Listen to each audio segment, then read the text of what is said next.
So we did like kind of small proof of principle studies at City of Hope just to show that we could sequence the microbiome because I think just like, genomic testing went through its initial phases of troubleshooting, we just wanted to make sure that we could accurately characterize the microbiome of folks. So we started with renal cell patients getting VEGF TKIs, and we wanted to see whether or not there was any correlation between their gut microbiome and the onset of toxicities that we all struggle with, like diarrhea and so forth.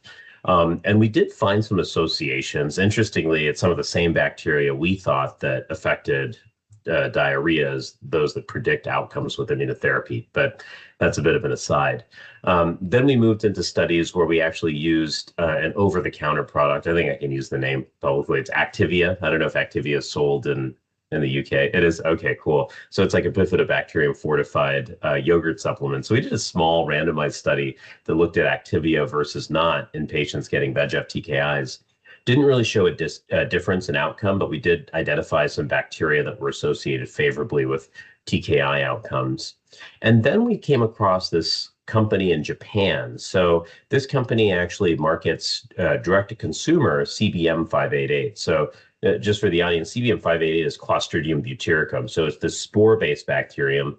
It's actually found in soil. And it's grown and cultivated in large quantities. People take it in Japan for like general GI ailments. Like if you have an upset stomach, if you're not feeling so hot, you might take this.